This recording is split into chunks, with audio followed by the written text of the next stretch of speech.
Nous sommes vendredi, l'heure est au regard libre du cinéaste. Jacob Berger a choisi de revenir avec un soupçon d'ironie sur la folle semaine française, épilogue d'une campagne qui marque un tournant pour le pays.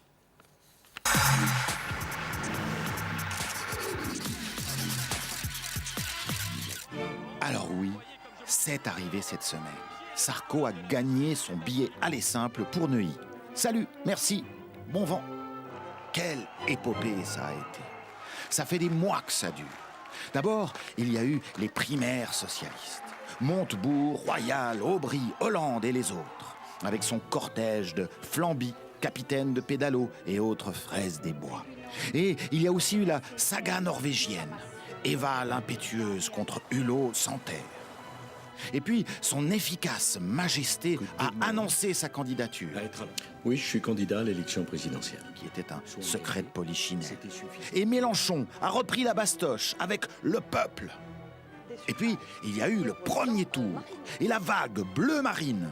Et les autres qui disaient « on va quand même gagner ». Et le fameux débat. Et le petit calomniateur. Chacun termine ses phrases. Vous êtes un utilisez toujours les mêmes petit mots, mais c'est calomniateur exact. en disant C'est ça. exact. Et l'anaphore de la mort qui tue. Moi, président de la République, j'essaierai d'avoir de la hauteur de vue. Moi, président de la République, Et Bayrou, qui a un peu tourné kazakh. Reste le vote pour François Hollande, c'est le choix que je fais. Et puis, il y a eu le deuxième tour. Et les sites des médias suisses qui annonçaient le vainqueur avant l'heure dite. Et le countdown dramatique des chaînes françaises. 5, 4, 3, 2, 1. Et le peuple de gauche, rue Solferino. Et Tulle, qui est devenu le nombril du monde. Et les Hollandaises qui pleuraient de joie.